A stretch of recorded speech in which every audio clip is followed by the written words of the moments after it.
Find out all of your questions on vehicle performance by logging on to hdrinfo.com. Scott's Headers and Mufflers in Beaumont, hdrinfo.com. The Inner Voice Show is a dialogue between the host and the listeners about their relationships. This show is not an attempt to assess, diagnose, or treat any mental health or illness condition. Please consult your physician, psychiatrist, or psychotherapist for personal matters.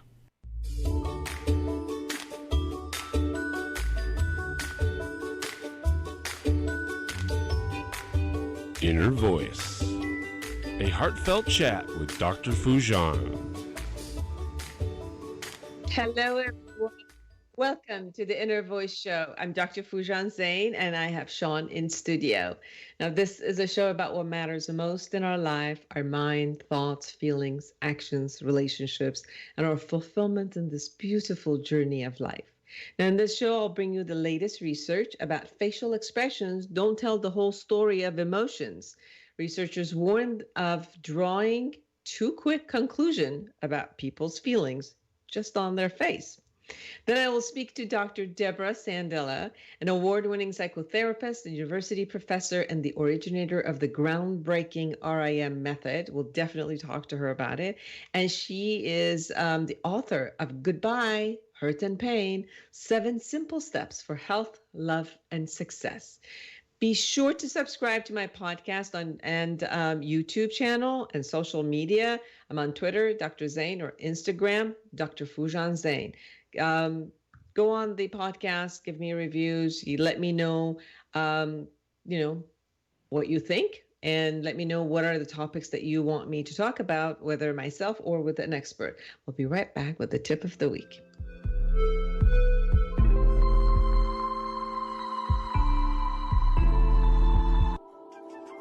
Hello, this is Dr. Foojan Zeine.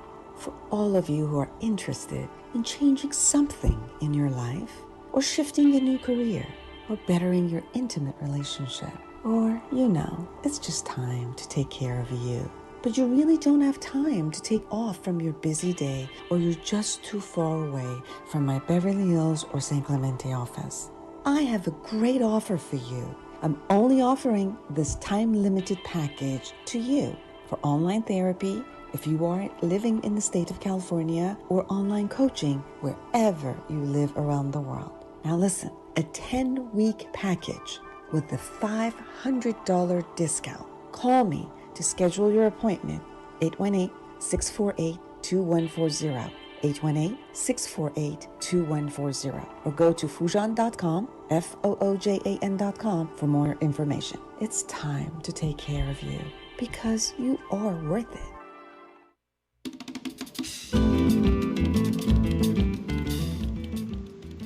So last Friday was Valentine's. So I think that the whole last week and this past weekend and probably and hopefully kind of like moving along this week, there's all this conversation about love and romance, right? So the experience of love brings a warmth and joy and smile for every one of us, an experience that every human being yearns for. Some have experienced it all their life and some have not, but I've always dreamed of experiencing it. For some who are in the grief of losing a person whom they've loved, the pain and the loss associates and felt whenever it is realized that experience of love was taken away from them. Yet, the yearning is always there, even if it only associates with the past and with the hopelessness of ever having it in the future.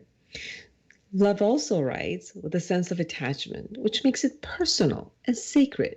The attachment and the expectation that it holds may also bring a special joy with a sense of belonging or bring about anxiety and pain of loss. So notice how you source your love. How do you share your love? When do you withhold your love? Who do you give love freely to? Do you give love to your mate as a gift or as a leverage? Think of yourself. What are your thoughts about love? How do you feel when you love? How do you behave when you experience love? And what are the impacts of your thoughts, emotions, and behaviors regarding the experience of love in your life and others? So love is your essence and your source. It can fill you up with within and shower everyone around you. Igniting and then sharing your love is truly free. So give it away, and give it away to yourself first and then to everyone that comes around you. Trust me, it's beautiful. You will feel warmth inside of you. Even if everybody else doesn't fulfill your expectation or they don't show up as they are, just give it away as free as possible. And at least you'll enjoy it, regardless of ever it comes back. And we'll be right back with the latest research.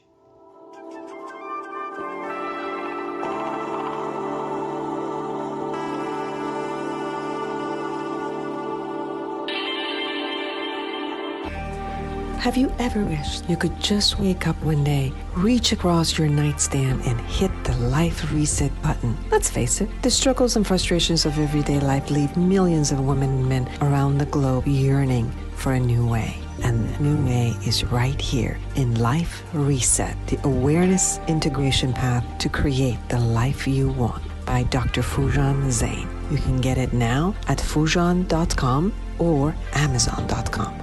Life Reset, the awareness integration path to create the life you want. You deserve it.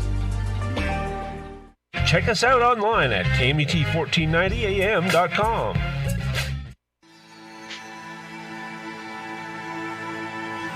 Welcome back, everyone, to Inner Voice. So, interacting with other people is almost always a game of reading cues and volleying back.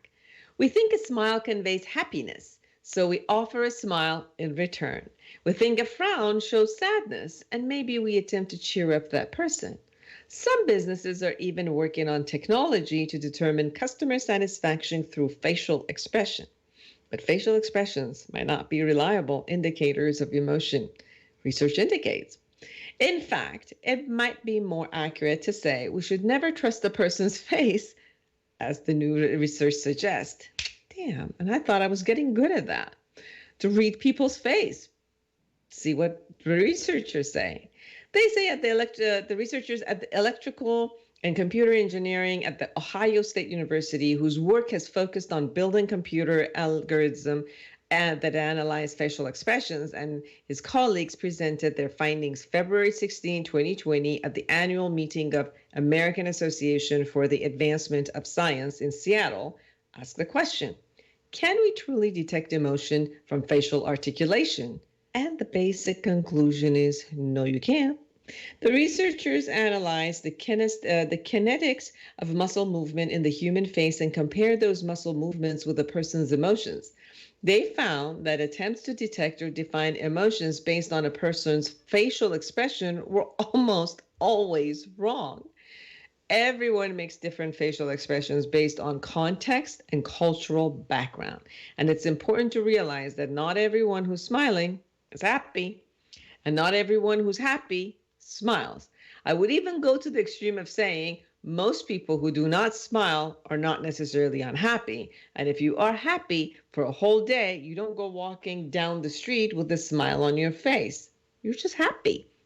It's also true that sometimes people smile out of an obligation to a social norm. This would not inherently be a problem. The researchers say people are certainly entitled to put on a smile for the rest of the world, but some companies have begun developing technology to recognize facial muscle movement and assign emotion or intent to those movements.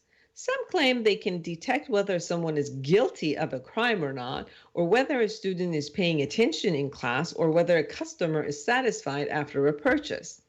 What the research showed is that those claims are complete baloney. That's what it said on the research, complete baloney. There's no way you can determine those things. And worse, it can be dangerous.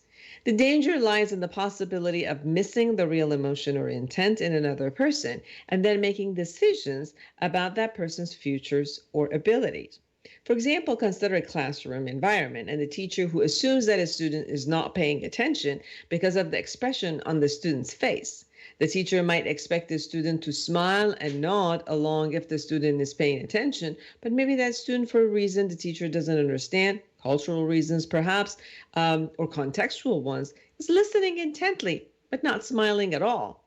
It would be wrong for the teacher to dismiss that student because of the student's facial expressions. After analyzing data about facial expressions and emotion, the research team, which included scientists from Northeastern University, the California Institute of Technology, and the University of Wisconsin, concluded that it takes more than an expression to correctly detect emotion. Facial color, for example, can help provide clues. What the research showed is that when you experience emotion, your brain releases peptides, mostly hormones, that change the blood flow and blood composition. And because the face is inundated with these peptides, it changes color. The human body offers other hints too, he said. Body posture, for example, and context plays a crucial role as well. In one experiment, the researchers showed study participant a picture cropped to display just the man's face. The man's mouth is open in an apparent scream, and his face is bright red. When people looked at it, they would think, wow, this guy is super annoyed or really mad at something, and that he's angry and shouting. But when participants saw the whole image, they saw that it was a soccer player who was celebrating a goal. In context, it's clear that the man is very happy, but isolate his face, and he appears almost dangerous.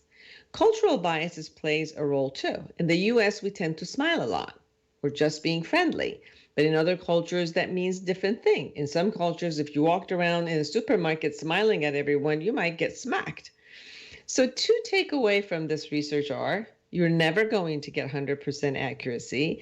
And the second is that deciphering a person's intent goes way beyond their facial expression. There you go. So if you thought you knew it all by just looking at people's face, think twice. I think you got to talk to them to really find out what's going on with them. So I am excited to have Dr. Deborah Sandella, who's an author of the first #1 international bestseller, Goodbye Hurt and Pain, 7 Simple Steps to Health, Love, and Success. With us. She's an award-winning psychotherapist, university professor, and the originator of the groundbreaking RIM method, which we'll be talking about it today, which is a heavily backed neuroscience tool proven to reduce stress and improve quality of your life. She's been featured in the media, including USA Today, CBS, and CNN. She frequently shares the stage with Jack Canfield and is co-author of their Awakening Power meditation program. Her numerous professional awards include Outstanding Clinical Specialist, Research Excellence, and Evie Best Personal Growth Book Award. And you can find her and her books at goodbyehurtandpain.com. goodbyehurtandpain.com. So don't go anywhere. We'll be right back with Deborah Sandella.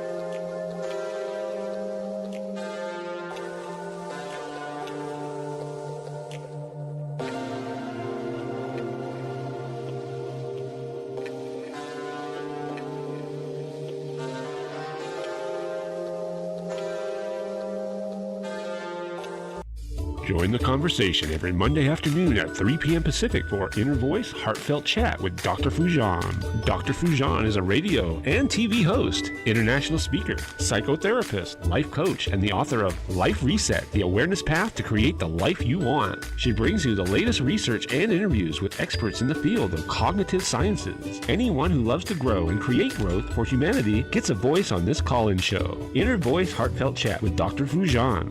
Monday afternoons at 3 p.m. Pacific on Smart Talk KMET 1490 AM and on KMET1490am.com.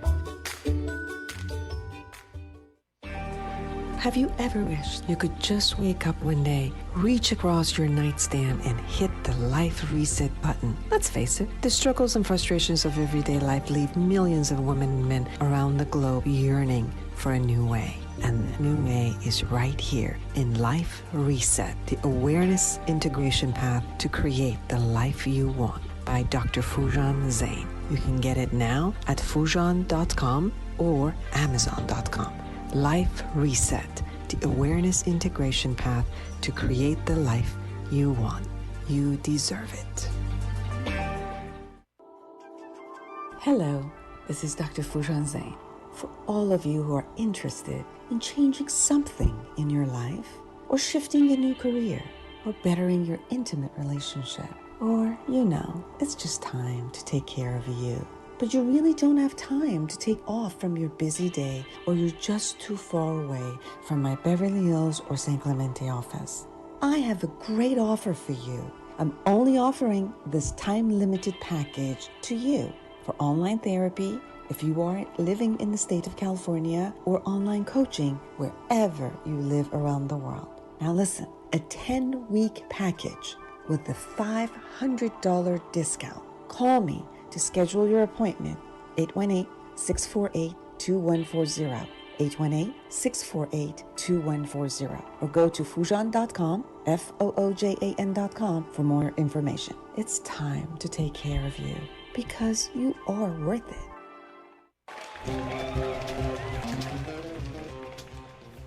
Welcome back, everyone, to the Inner Voice Show. I'm Dr. Foojan Zeine, and so excited to have Dr. Deborah Sandella with us. She is the author of Goodbye, Hurt and Pain. Thank you so much for spending the time with me, Deborah. How are you?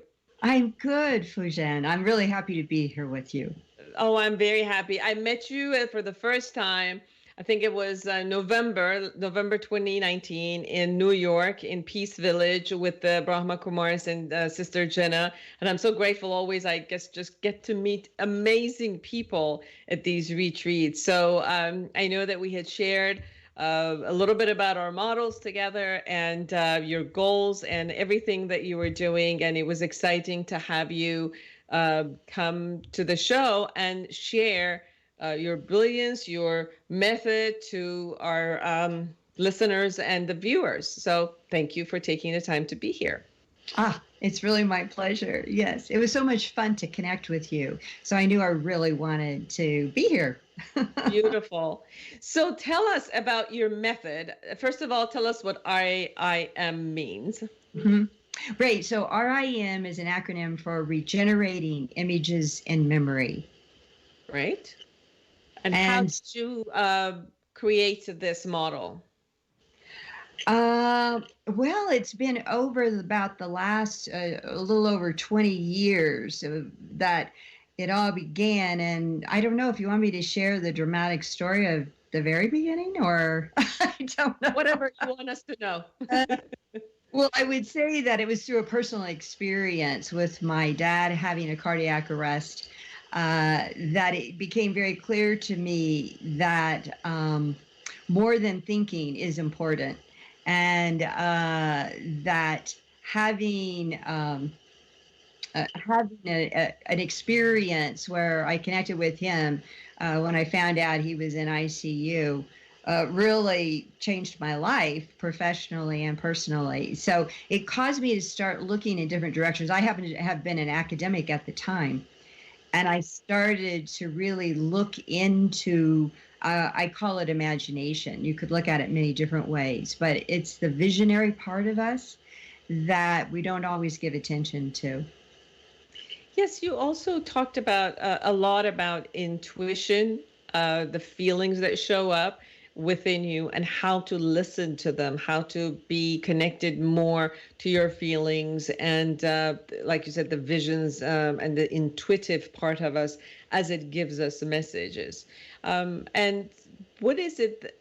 I mean, obviously within us, there's the thought, there's the emotion, there's the visualization, and the thoughts and emotions also show up many times as a visualization within us. Why is it that you think that feelings are more important than thinking? Well, what we know from the neuroscience now, we didn't always know this, and so psychotherapy came out of a different framework. But now we know that emotion originates in the body, and it is nonverbal. So it's a nonverbal experience until we become aware of it. And then the mind can come in and give it words and meaning. So that we hadn't been, when we're just talking about our feelings or about an experience, we're not actually tapping the emotion itself as an energy in the body. And when we don't, then that can get stuck in the body and cause a lot of emotional and physical pain and symptoms over time. So that the ability to be able to access that intuitive, physical place where emotion is stuck is it actually quite new and revolutionary and very effective. And it seems like what I'm hearing from you is when we talk about our emotion, we're not really experiencing the emotion. We're kind of like divided. We're separated from the emotion and describing the emotion versus when we are in our body experiencing the body, it's a very different experience where that's the real thing with the experience of it versus just talking about it. But in order to, after experiencing, as I was reading your book, there are exercises there that you do bring it into words. You do bring it into a thought form and images. Can you share that, please? Right. Well, in order for it to be released, then as it comes into consciousness, it has to come into some kind of form. And so the left thinking mind needs words to be able to really understand and have meaning and be valued, in a whole brain way. So that as we access the feeling both through imagination, but also physical sensation, physical awareness. So sometimes what we'll start with is a physical pain. That will be what's most present for somebody. So whatever it is that is really showing up as being more in our awareness is like an entry place. It's like a portal to the emotional, I call it the emotional operating system. Because what I've discovered after all that education, that actually our emotional system is a lot more resourced than I had thought. And so rather than directing it, taking control of it, in this method, we actually follow it.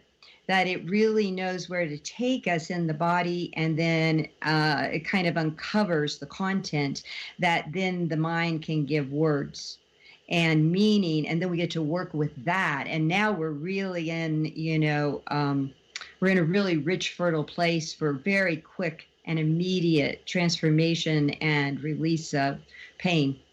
Mm-hmm. And you also in your book talk about the distinct differences of emotions, such as you say that an infant shows up with a sense of curiosity and comfort and discomfort, and many of the emotions that people deal with, such as fear, anger, sadness, grief, jealousy, envy, they're all part of the discomfort end. And most of the people, when they are feeling joy and happiness and all of that, they kind of like take it for granted that it's natural and it should be there. I think everyone kind of gets really consumed by the uncomfortable ones because they want to get rid of the comfortable ones really quickly. Right. So they kind of like more wrestle with this part of it versus, the comfortable ones. What are the ways that you suggest with your methodology of RIM and in your book, Goodbye, Hurt and Pain, in how to deal with that hurt and pain, how to deal with fear, anger, grief, envy, jealousy, and all of it? Well, I think that, what you've said is really excellent, because what's happening is we don't like it. We don't like those feelings. So we, in our culture, have actually created a lot of ways to distance from it, as you talked about, separate from it. And when we do that, what happens, it becomes unavailable to be released. So it's kind of, I think of it as we have this constant river of emotions that's flowing through us. It's a natural part of our emotional operating system. And that when we try to not feel anything, whether it's positive or negative, it's like creating a dam in the river. And then once you have a dam, then that water of emotion that you're really wanting to get rid of, you're actually keeping on this side of this dam and it can't flow out. So that the most important thing is to value all feelings equally. And that's not an easy thing. It really, we think, oh no, I don't want to have pain. I just want to have good feelings. But it's like the same faucet. And if we are only turning on the warm water and we won't allow the cold water, we're only turning on the hot. You can't turn off one without turning off both. So what happens when we try to turn off one feeling, it ends up turning off all feelings at various levels. And so the biggest thing is to actually, instead of fearing those feelings, inviting and welcoming them, because the more quickly we welcome them and allow ourselves to experience in the present moment, they automatically start to dissipate and expire and flow on down the river, evaporate. And so it can feel very counterintuitive to do that, but it is really important. The other thing is that that's where there's really important information. So when we have feelings, particularly the uncomfortable ones, it usually means we need to be looking and investigating, well, what is not feeling right? What is this about? Maybe there are some ways that we're creating problems for ourselves or we're leaving ourselves unsafe. And so it's really important information. And when we want to avoid it, we don't get that information. And then we can get hurt or ignore wisdom. Deborah, one of the experiences that I've had also with some clients, and I just wanted to share with you to shed some light on it, is that most people, personally, myself and most people, I've noticed that, yes, when you focus on an emotion and you're in their body and you are with it, that you allow this flow to show up, and then there's a movement, there's an energetic movement where the feeling kind of moves along. Maybe it goes into a different feeling and it has another messages, or finally kind of like it dissipates. I agree with you. But there's also some people who, when they are in a particular emotion, they fan themselves. And many of the fanning happens with to fan themselves into exaggeration of that emotion. And I think they bringing some sort of a thought process into it, then fans it more versus this natural flow of it just seeing what it gives you as far as information, and then, allowing to be with it. What are your thoughts about that?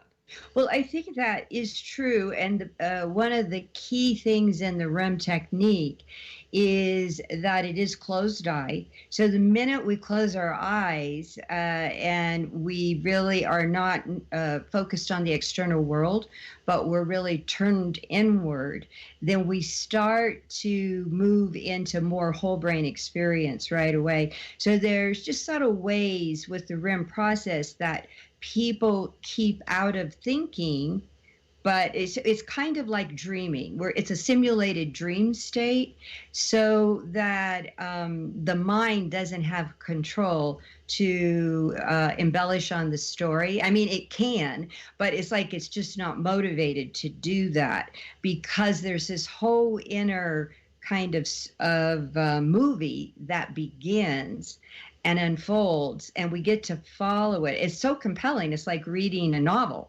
except it's us, and it's our experience. And it takes us, though, right to the root experience that is usually a very big surprise and something that may not be consciously remembered until it does.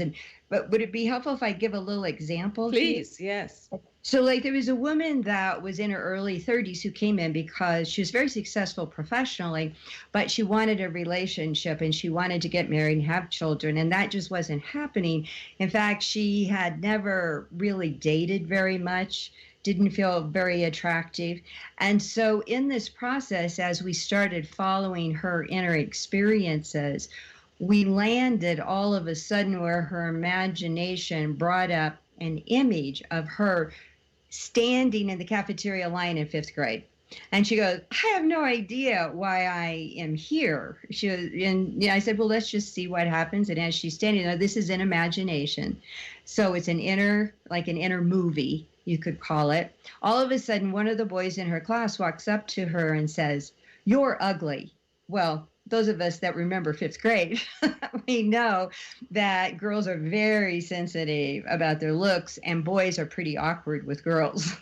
And so, in that experience, though, when he said that, because she was so nervous and sensitive and really not confident about her attractiveness, she started to have a humiliating emotional experience, wanted to crawl under the table, was holding back the tears because she didn't want to be seen for crying.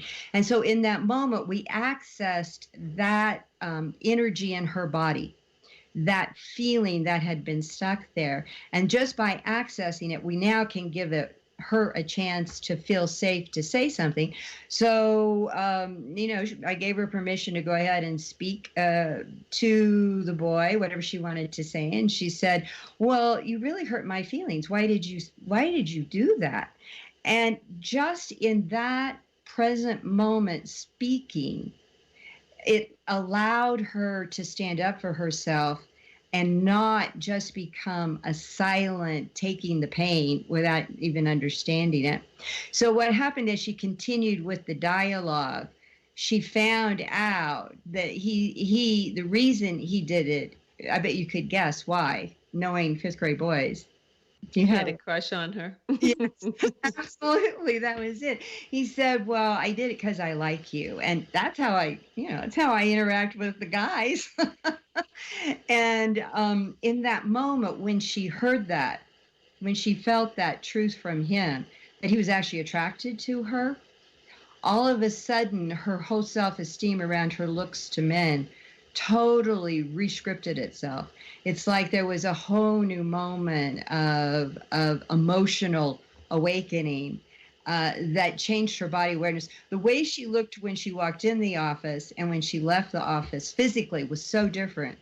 It was, she walked in very frumpy. She walked out like a beautiful woman, because really when we hold our beauty, it shows in our body. And so, but she didn't remember that consciously, that moment. And within 6 months, she met somebody and they were married within a year. So, she now has 2 children. So that what happens is when we go to the root cause, which the intellectual mind does not know, it may make up a story about what it thinks. Right. The intellectual mind does, because it's very creative in that. But we don't always know. And so when we go to that source experience, whatever it is, whether it's even true or not, because history can get distorted in our memory. And so, but however it presents, it's very important for us to work with that, because that's where the feelings are. Yeah, I mean, we create the memory in a way that we actually want to create the memory and perceive it and kind of like land it and put it in a storage.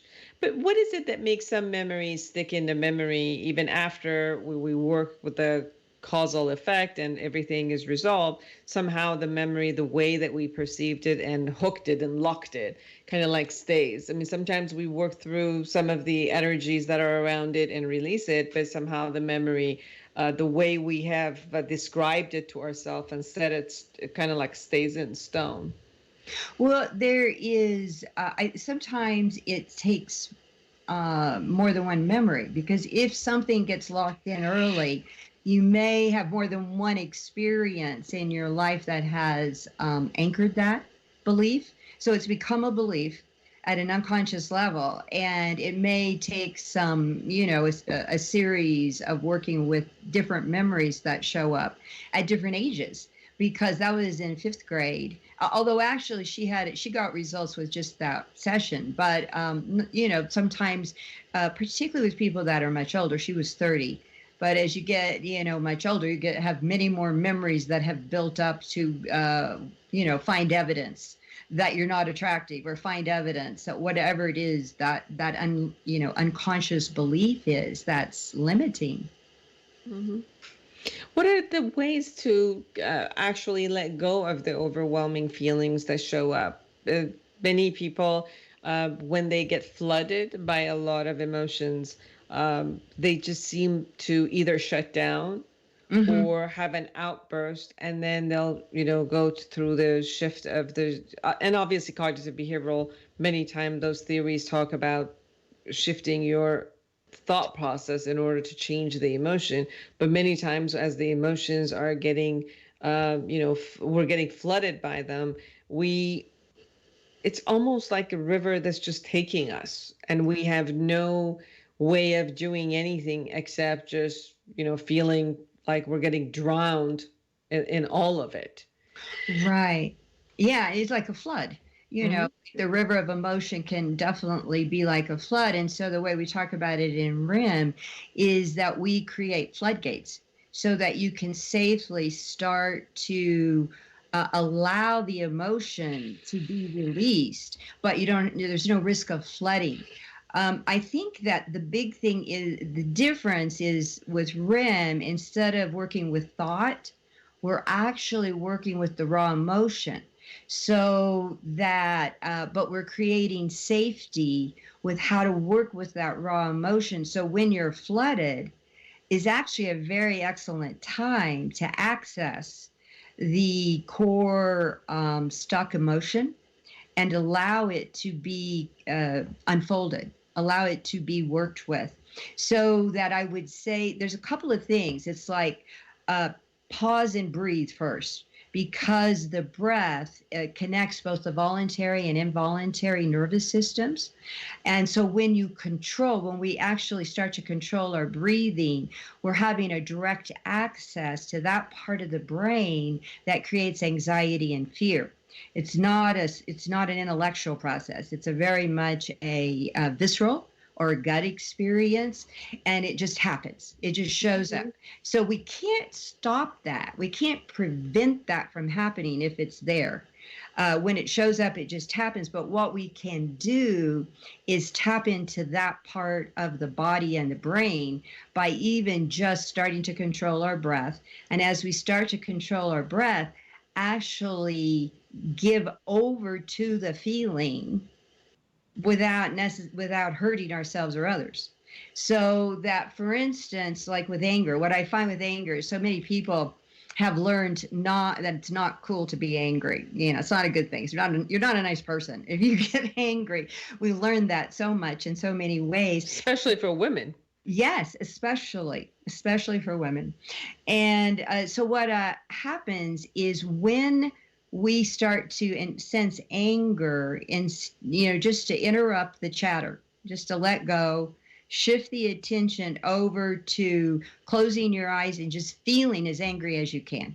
It's like, it doesn't mean you even have to necessarily do anything. Some people will end up, doing a physical release or writing, but actually just giving permission to be angry automatically drains it. It's kind of like when you try not to do something, then you really, it's almost like you do it. It just automatically happens. Like, don't see the elephant, but what do you see is the elephant. So that when we just take a moment, it doesn't have to actually be very long. The emotional operating system has just, it just shocks me sometimes how resourced and how easily it can work when we start to go with it rather than to resist it and push it away. So that even just saying, I'm going to allow myself to be as sad. In this moment, I'm just feeling as sad as I can, or I'm just feeling as angry as I can. I'm just letting that happen. It's amazing because all of a sudden, the pressure's gone. It's so I don't know if you've had that experience, but yeah. So it's always really surprising that it's just not the same.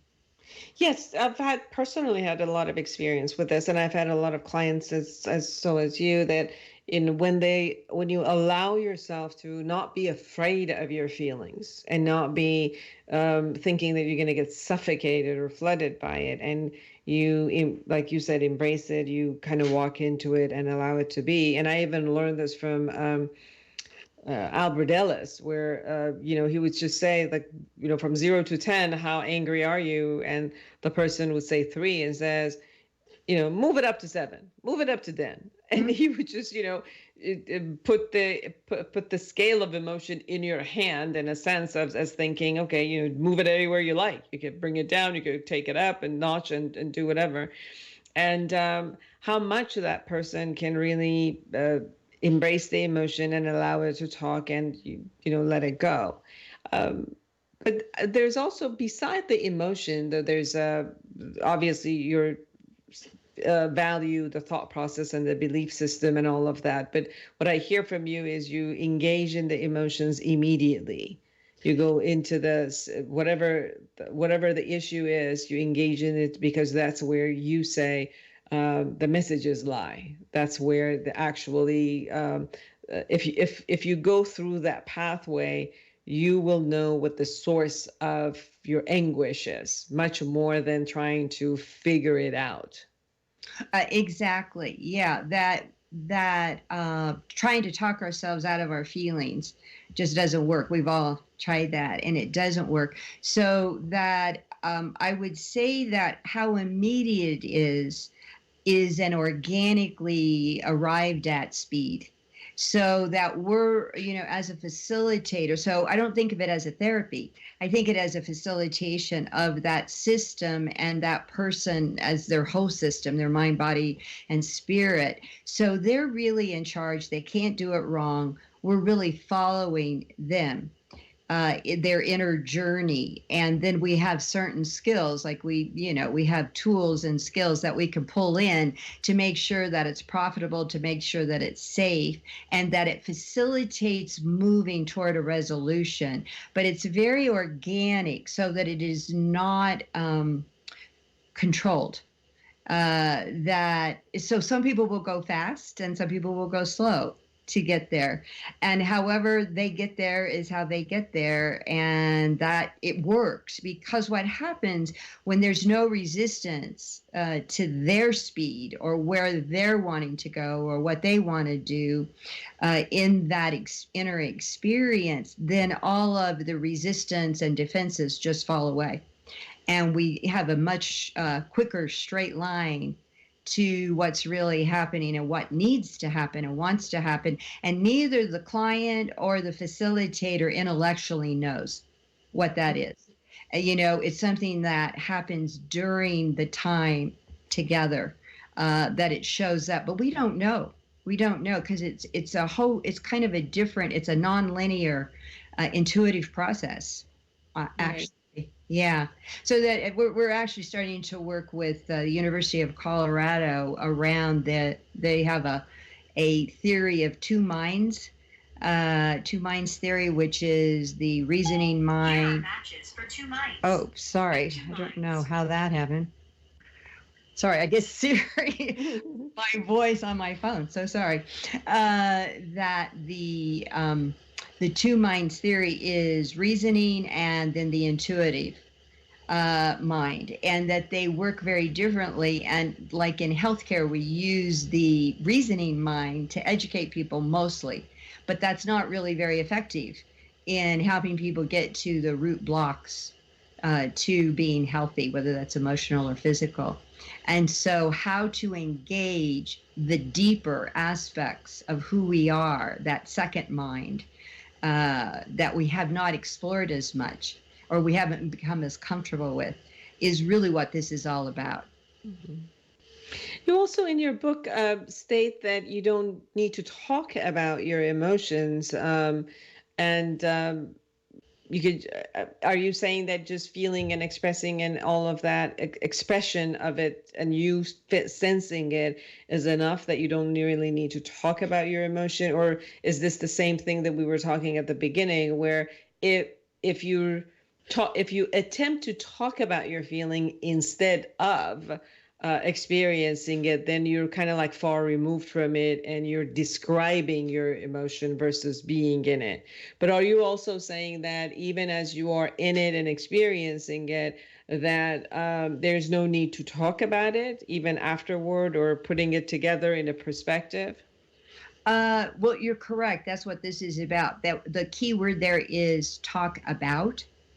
So the about is it. So that when we talk about something, the logical mind starts to make up a story, and then we get all kinds of our defenses and rationalizations engaged, and the whole thing changes. So instead of telling the story, to be in the memory. So what we know in neuroscience is the way to unlock memory so that it becomes unstable and can be changed this is emotional memory, not factual memory, but emotional memory, is to be in it.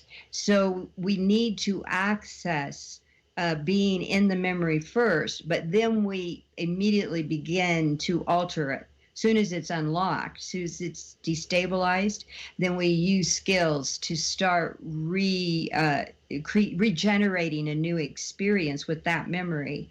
But it feels real because it's in present time experience. It's being experienced. It's not being talked about. But you do use words. So to your question, it's like the words are important. But for instance, like in the example I gave about the woman in fifth grade line, she was in a new dialogue, but she was in the dialogue. It wasn't remembering the old dialogue as it was all the way through. So you don't re-experience the old memory the same. Does that make sense? What I'm hearing from you is if I'm experiencing something in my body and sharing it with the words, that's using the words to share what I'm experiencing, which is different than being removed and describing it through another lens. And right, so if it's, for example, there's a distinct difference between me being in Hawaii and experiencing this amazing beauty versus watching a video of Hawaii and talking about Hawaii. It's a very different experience.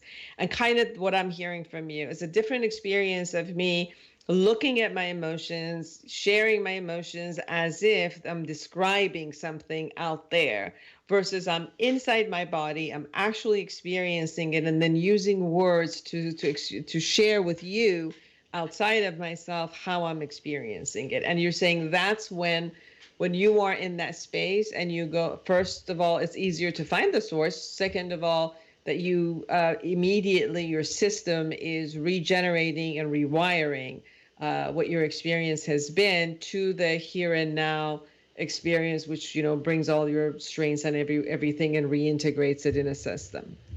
Yes. Yeah. I would say that's accurate. Yeah. So you got it. Yeah, that's part of also what we use in the in the awareness integration model, because this is what the science is bringing for all of us. So we're constantly moving toward whatever the researchers are bringing, and these are the latest research. And thank you for bringing that into also a module with the RIM method that people can really go through. And you have great exercises here that people can go through each and every practically every single chapter, and you have simple exercises for people to go through and really work and distinguish between these elements for themselves and really experience. You also have meditation that you said if they go to your website. Is it the Goodbye Hurt and Pain website? Mm-hmm. Yes. Can you talk a little bit about the meditation, please? Yeah. So the meditation is one that really guides people to find an inner resource. What we call it as a virtual resource, because this really is a virtual technique. So it can be done over the phone or Skype very easily because it is virtual. And so it is a meditation that helps people gain an awareness of a virtual or more than one virtual resource that's available that brings a feeling of safety, of empowerment, and also of love. And so having that, we found, is really very powerful.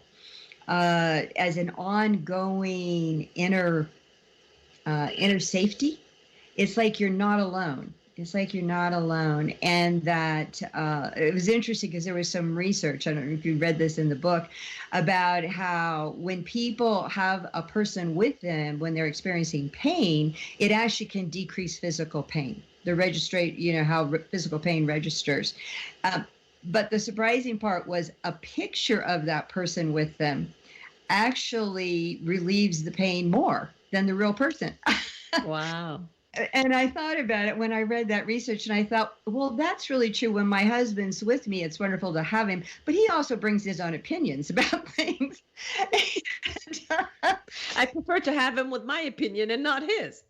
That's it. And so you get to just, have the awareness of, yeah, this is a loving person that's available for me and right here now. And I get to imagine him in his purity. So, so that the meditation really helps people do that. So it's very helpful as an ongoing kind of resource. And do you also use meditation in the RIM method, RIM method?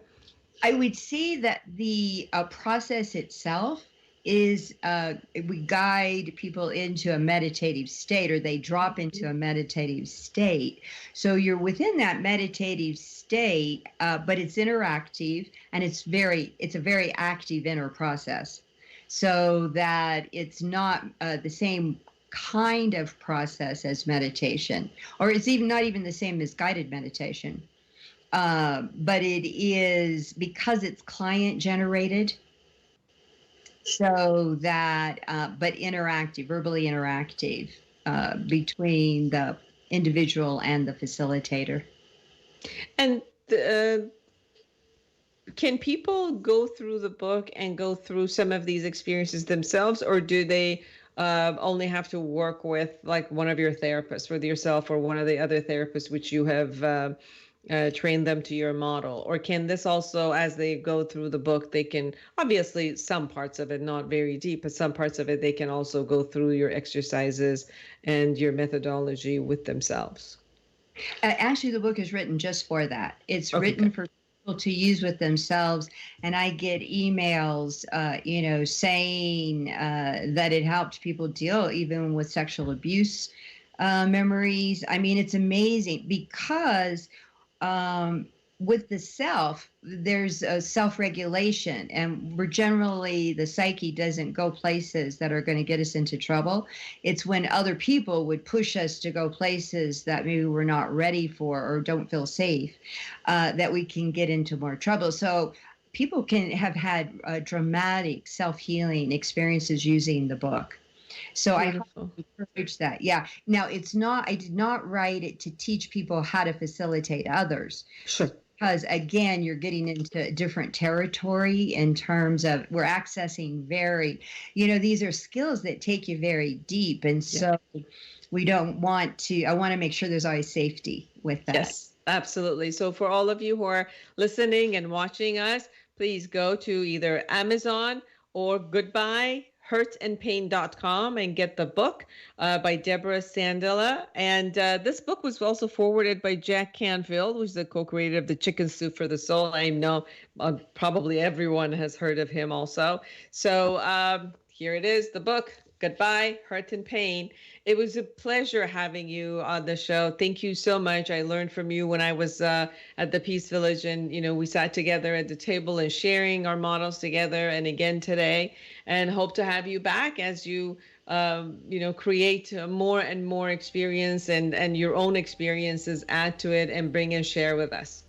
Oh, thank you so much, Foojan. I have enjoyed it very much. I enjoy you, and I look forward to seeing you again, both on your show and personally. Same here. And for all of you out there, create an amazing life for yourself and everyone around you. And until next week, bye-bye.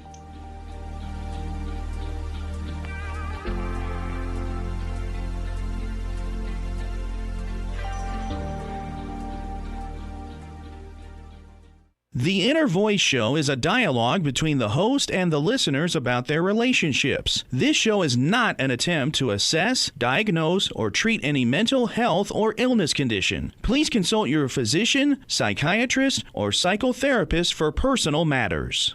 KMET, Banning, Beaumont, Redlands, and Palm Springs. From